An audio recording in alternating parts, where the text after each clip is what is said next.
देखिए, ये बड़ी अजीब बात है और बड़ी हास्यास्पद लगती है, खास तौर से बीजेपी नेताओं के मुंह से, जब वो नैतिकता की बात करते हैं, जब वो कहते हैं कि ये अपने वादों से पलट गए या धोखेबाजी दी या गठबंधन तोड़ दिया।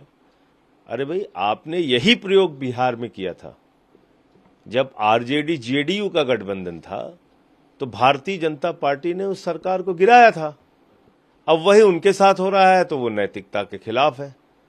यही काम इन्होंने महाराष्ट्र में किया, एक सरकार को इन्होंने गिरा दिया। यही काम इन्होंने मध्य प्रदेश में किया, यही काम इन्होंने कर्नाटक में किया, यही काम इन्होंने कोशिश राजस्थान में किया। तो मुझे लगता है कि भारतीय जनता पार्टी को सबसे पहले अपने गिरेबान में देखना चाहिए और इस देश के लोकतंत्र का मजाक उड़ाने का काम करते हैं ये लोग। ईडी का, सीबीआई का, पुलिस का इस्तेमाल करके सरकारों का गिराने और बनाने का खेल तो भारतीय जनता पार्टी ने शुरू किया इस देश के अंदर। तो अब वो प्रयोग उनके खिलाफ भी हो रहा है और नई सरकार को शुभकामनाएं हैं। वो सरकार बना रहे हैं, उनको शुभकामनाएं, उनको काम करने दीजिए। लेकिन जिस तरह की खबरें आ रही थी कि हो सकता है नीतीश कुमार कुछ समय बाद तेजस्वी को हैंडओवर करके सेंट्रल पॉलिटिक्स में आए, राष्ट्रीय राजनीति में आए और एक तरह से प्रधानमंत्री का। अब उसके बारे में मैं तो कोई आधिकारिक रूप से कुछ नहीं कह सकता। उसके बारे में तो नीतीश कुमार जी और उनकी पार्टी ही तय करेगी कि वो सेंट्रल राजनीति में आएंगे या बिहार की राजनीति में रहेंगे। इसके बारे में तो मेरा कुछ कहना भी ठीक नहीं। एक दूसरा मुद्दा है जो दिल्ली का है, दिल्ली एक्साइज पॉलिसी को लेकर इस तरह ने बीते दिनों जो पूर्व उपराज्यपाल थे अनिल बैजल, उन पे निशाना साधा कि उनके कारण, एक उनके फैसले को पलटने के कारण दिल्ली में करोड़ों का नुकसान हुआ। अनिल बैजल की तरफ से बीते दिन आधिकारिक रूप से स्टेटमेंट आया और उन्होंने उसे पूरी तरह से खारिज किया और दिल्ली सरकार को निशाना साधा कि ऐसे आरोप बेबुनियाद है। देखिए, जो अनिल बैजल जी का पूरा बयान है उससे एक बात तो स्पष्ट हो जाती है कि वो अपनी गलती को मान रहे हैं और 2 दिन पहले उन्होंने पॉलिसी बदली। ये साफ हो रहा है उनके बयान से, उनके जवाब से। तो यही बात तो हम कह रहे हैं कि आपने किन परिस्थितियों में, किसके दबाव में, किस बीजेपी के नेता के कहने पे आपने पॉलिसी बदली। जो एक अप्रूव्ड पॉलिसी थी उसको अचानक बगैर दोबारा कैबिनेट की मंजूरी के आपने अपने स्तर पे बदल दिया 2 दिन पहले। ये कैसे हुआ?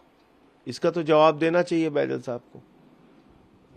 नोएडा में जो मामला बीते दिनों सामने आया था उसमें गिरफ्तारी हो चुकी है श्रीकांत त्यागी की और उन्होंने गिरफ्तारी के बाद एक बयान दिया कि वो महिला मेरी बहन की तरह है। भाई, ये तो उनके ऊपर गिरफ्तारी हो, क्या कार्रवाई हो कानूनी रूप से, वो तो एक अलग विषय है।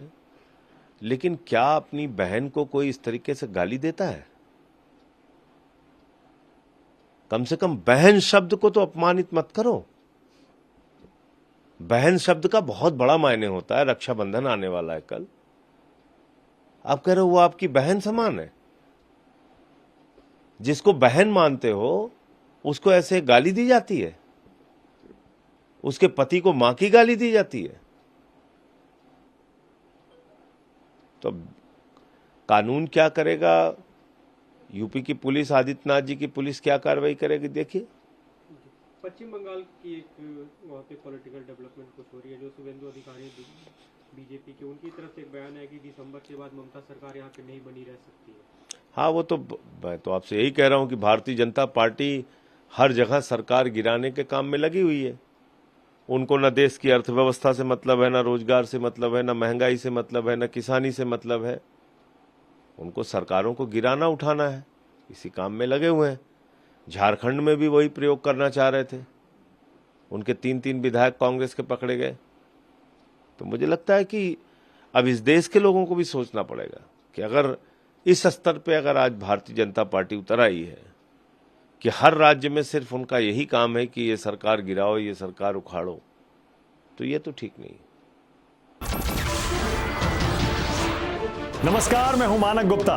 अगर आपको हमारा ये वीडियो पसंद आया हो तो इसे लाइक और शेयर जरूर करें और हाँ, हमें सब्सक्राइब और फॉलो करना ना भूलें ताकि आप देश और दुनिया की कोई खबर मिस ना करें।